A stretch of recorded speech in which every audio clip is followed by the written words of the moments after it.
सभी का मंगल हो। नमस्कार। जब हम बच्चों के अंदर एक भावना भर देते हैं, बेटा तुम्हें तो देखो, बेटा बेटी मेरी बात सुनो, बार बार भरते हैं, बार बार तुम्हें बहुत बड़ा बनना है, धन पद कमाना है, पद लेना है, कोई अच्छा पद लो, बड़े पदवान बनो, ठीक है ना, और अच्छा धन कमाओ, खूब अच्छे, अगर सर्विस करते अच्छे पैकेज को पकड़ो, अच्छे मतलब सारी चीज़ें बढ़िया बढ़िया। और इसके स्वयं हमारा एक ही लक्ष्य था, भाई अच्छे नंबर ला, खूब मेहनत करो, सारी चीज़ें, ताकि क्या कहते हैं बढ़िया सीट मिले, बढ़िया कॉलेज मिले, बढ़िया वो मिले। देखो, ये बातें सारी सही हैं, गलत कुछ भी नहीं है, लेकिन ये कोई बार बार कहना, अब लोग कहते बार बार, अरे कहते हैं घुमा फिरा के धीरे से, कभी न कभी महीने में एक बार तो बोल ही देते हैं। क्या मतलब बना? आप बच्चों को संस्कार के दो पार्ट है। एक तो देश धर्म समाज के लिए बातें बताना, धर्म की बातें करना, समाज की थोड़ी थोड़ी थोड़ी थोड़ी थोड़ी छोटेपन से शुरू होता है, यूँ नहीं कि वो नौजवानों में जब बात करेंगे थोड़ा थोड़ा करके, ठीक है ना। इसी प्रकार से बहुत सारी क्या कहते हैं आपके पंचतंत्र हितोपदेश से जाते कहते हैं, छोटे छोटे पन में सारी चीज़ सुनाना करना, ये टाइम तो देना पड़ेगा, माँ दे पिता दे कोई तो दे। एनीवे, इसके अलावा फिर सबसे बड़ी चीज़ ये भी रहती है, दूसरा संस्कार का पार्ट होता है व्यवहारिक ज्ञान। हम व्यवहारिक ज्ञान नहीं देते तो क्या होता है, बच्चे के अंदर खुद में जो डेवलप होता है, उसके अंदर एक ही ज्ञान डेवलप होता है जो आपसे मिलता है, कि हमें तो बहुत ज़्यादा धन कमाना, धन कमाने के लिए हमें अच्छा बड़ा बनना पड़ेगा, चाहे व्यापारी अच्छा बने, चाहे प्रोफेशनल में अच्छा बने, चाहे सर्विस में अच्छा पद प्राप्त करें। और वो पद भी प्राप्त करता तो भी उसके बाद भी सर्विस भी मतलब करता, तो भी उसमें कहीं ना कहीं इधर उधर से भी कमाने की पूरा प्रयास करता, कमाता भी है, ठीक है। इसके अलावा फिर सबसे बड़ी चीज़ क्या रहती है, व्यवहारिक ज्ञान उसमें होता नहीं है। क्यों? वो केवल अपनी खुदगर्जी के हिसाब चलता है। और जब खुदगर्जी के हिसाब से बच्चा शुरू हो जाता है, क्योंकि उसको एक ही चीज़ सिखाएगी ना, धन पद नमो नम है, एक प्रकार से उसका भावार्थ यही है, भाई तुम्हें बड़ा बनना है, कुछ ना कुछ बड़े बनो, कुछ कमाओ, अच्छा कमाओ, ठीक है। तो उसको वो परिवार में फिर वैसा ही उसके अंदर स्वभाव बन जाता है। वो परिवार वालों के लिए भी क्या कहते हैं, केवल पैसे से, या तो पैसे से खेल जाता है, या उसमें भी खुदगर्जी दिखाता है, बहुत सोच सोच के खर्च करता है, चाहे कितना ही कमा रहा हो। दो चीज़ें बनती हैं, या पैसा बेतासा खर्च कर देगा, बाकी कोई उठना बैठना माँ बाप के पास, बड़े बुजुर्ग के पास, या कोई भी क्या कहते हैं बात को, मतलब जिसको कहना चाहिए सेवा भावी नहीं, वो पैसे के बल पर सारी सेवा करवा देगा, खुद ज़्यादा वो नहीं होता, खुद केवल फॉर्मेलिटी, एक प्रकार का औपचारिकता पूरी करता है। अब इसमें क्या बन जाती है बात, माँ बाप को कष्ट होता है, समझते सब है,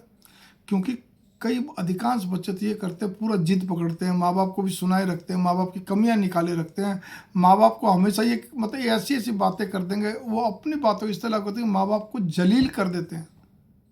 माँ बाप को शर्मिंदा कर देते हैं। माँ बाप फिर यूँ कहते हैं हाँ भाई मेरी गलती है, भाई ठीक है, अरे यार छोड़ यार, कोई बात नहीं, मेरी गलती है, या मेरी सोच में बोलती, चाहे वो सब कुछ समझता हो, क्योंकि वो भी अब पीछा छुड़ाता, फिर वो उसके नाम से भी एक अंदर से बहक खाने लगता है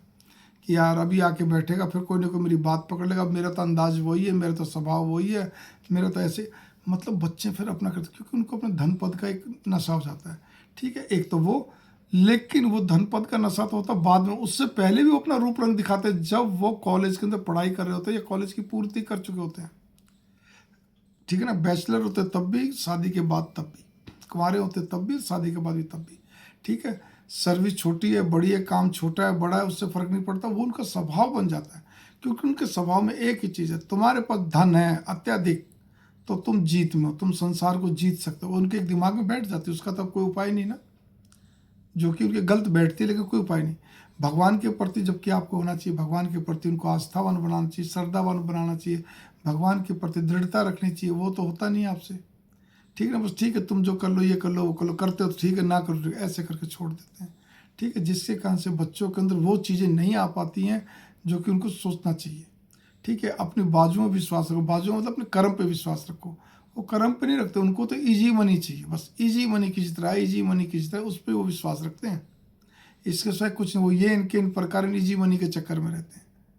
तो फिर वो आपको कैसे टाइम देंगे, आपके साथ कैसे बैठेंगे, और बैठ भी गए तो वो खिंचाई करेंगे, या कोई ना कोई बात को आपको हल्के में लेंगे, या अपनी बात को घुमा फिरा करके, उनके पास एक ही टारगेट है, जब भी बैठेंगे घर के अंदर, हम और कैसा कमाएं, और कैसा करें क्या मतलब, और कोई काम ही नहीं है, ठीक है ना। जबकि आप ज्यों ज्यों बड़े होते जाते हैं, बूढ़े होते जाते हैं, बुजुर्गियत की तरफ बढ़ते जाते हैं, या यूँ समझिए सरकारी रिटायरमेंट के बाद आदमी फिर यूँ सोचता बच्चे थोड़ी देर में बैठे, होते नहीं, बल्कि बच्चों की आजकल सर्विस वगैरह सब दूर दूर हो जाती है, देश विदेश में भी, ठीक है ना। अब हम लोग इतना जा नहीं पाते हैं, जाते हैं तो कितने दिन रह लेंगे, कई बार ये होता है हमारे को भी अपने स्थान से ज़्यादा मन नहीं लगता, और कहीं पे भी ना अधिकांश का तो यही है। बहुत कम जो वहाँ रहते हैं मजबूरी में रहते हैं, या फिर आप केवल उनके लिए एक मेड एक वो हो, क्या कहते हैं मैं ये इतना ही कहूँगा, एक सेवक हो, क्योंकि वो अपनी ज़रूरत पे आपको बुला लेंगे। आओ जी थोड़े दिन रह जाओ जी, बच्चा हो गया, संभालो इसको। मतलब आपका सर काम नहीं, आपको पता किसी न किसी तरह से यूज कर रखेंगे। आप भी कहते हो हाँ जी हाँ कोई दिक्कत नहीं, मेरे कोई फ़र्क नहीं पड़ता, हम तो हैं ही बच्चों के लिए। अरे भाई बिल्कुल ठीक बात है, आपकी फिर निजी ज़िंदगी क्या रही? सारे दिन तो सारा जीवन तो इनके लिए कमाया है, इनके लिए सब कुछ करा है।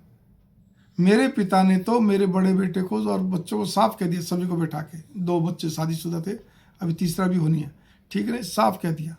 भाई तुम बच्चे करो तो अपने दम पे करना। यहाँ दम का मतलब क्या था, बड़ा स्पष्ट पड़ता।